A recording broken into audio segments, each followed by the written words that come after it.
दोस्तों दुनिया में खजाना ढूंढने से ज्यादा मजेदार एडवेंचर और कोई नहीं हो सकता। हर किसी की ये ख्वाहिश होती है कि इसे कोई छुपा हुआ खजाना मिल जाए और वो रातों रात अमीर हो जाए। लेकिन आज की इस वीडियो में मैं आपको दुनिया के लकी लोगों को बाय चांस मिलने वाले ऐसे ट्रेजर्स के बारे में बताने जा रहा हूँ जिनसे इनकी जिंदगी बदल गई।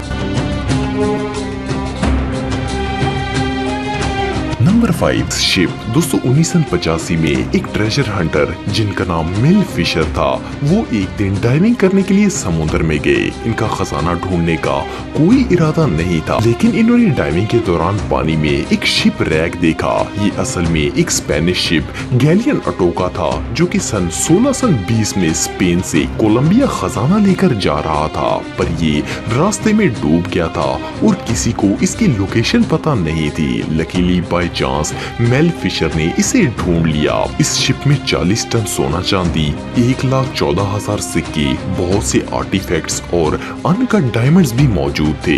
इस शिप से रिकवर होने वाले ट्रेजर की वैल्यू $450 मिलियन से ज्यादा थी। ये अटोका ट्रेजर इंसानी तारीख के सबसे वैल्यूएबल खजानों में से एक था। Number 4 श्रोडा treasure. 1985 में पोलैंड के अंदर कंस्ट्रक्शन वर्कर्स रेनोवेशन का काम कर रहे थे कि इन्हें वहां एक तिजोरी मिली। इस तिजोरी में गोल्ड, सिल्वर कॉइन्स, ज्वेलरी और अनगिनत वैल्यूएबल स्टोन्स मिले। इसमें टोटल 3000 आइटम्स थे। जब इस ट्रेजर की तहकीक की गई तो पता चला कि ये खजाना 14वीं सदी का है और ये किंग चार्ल्स IV का था। किंग ने ये ट्रेजर एक खजांची जिसका नाम मोशो था, इसे छुपाने के लिए दिया था, लेकिन इसकी मौत हो गई थी और सिर्फ वही इसकी लोकेशन जानता था, इसीलिए इसे सदियों कोई तलाश नहीं कर पाया। लेकिन लकीली इन वर्कर्स ने इसे निकाल लिया। इस खजाने की एस्टिमेटेड वैल्यू $100 मिलियन से भी ज्यादा है। Number 3 queens. दोस्तों एक दफा बेली कैसल नॉर्दर्न आइलैंड में एक फार्मर की वेडिंग रिंग गुम हो गई। ये फार्मर वो रिंग ढूंढने के लिए एक दोस्त के साथ मेटल डिटेक्टर लेकर फसलों में चला गया। अनफॉर्चुनेटली इन दोनों को वो रिंग नहीं मिली, लेकिन पॉल और माइकल गैलन को मिट्टी में रिंग ढूंढते हुए 84 पुराने सिक्के मिले। ये ओल्ड क्वींस 16वीं सदी के थे। इनमें से एक सिक्का हेनरी VIII एरा का गोल्ड क्वीन था, जो कि बहुत ही वैल्यूएबल था। ये क्वीन कलेक्शन एक रियल ट्रेजर था और इन सिक्कों की एस्टिमेटेड वैल्यू 1 लाख पाउंड से भी ज्यादा है। ये नॉर्दर्न आइलैंड की हिस्ट्री का सबसे वैल्यूएबल क्वीन ट्रेजर था। पॉल और माइकल ने इन सिक्कों को बेचने के बाद पैसे आपस में बांट लिए। ये सच में बहुत लकी थे।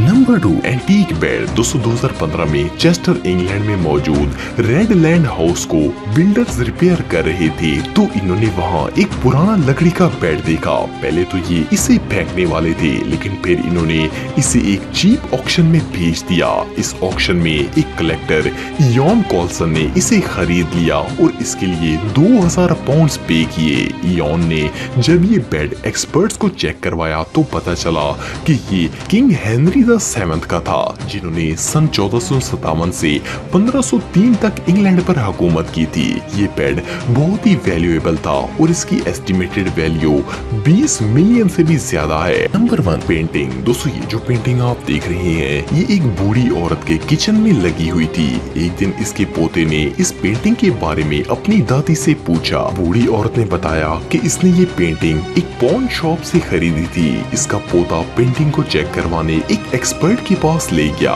वहाँ उसे पता चला कि ये जीमा बॉय नामी फेमस पेंटर की पेंटिंग थी और इसे सन 1280 में बनाया गया था। सिर्फ इतना ही नहीं, ये पेंटिंग गुम हो गई थी और सदियों से आर्टिस्ट इसे तलाश कर रहे थे, लेकिन कोई सोच भी नहीं सकता था कि ये वैल्यूएबल ट्रेजर एक ग्रैंडमा के किचन की दीवार पर लगा होगा। जीमा बॉय की दुनिया में सिर्फ 10 ही पेंटिंग्स मौजूद हैं और इस पेंटिंग को $30 मिलियन में बेचा गया। रियली ऐसी दादी सिर्फ लकी लोगों को ही मिलती है।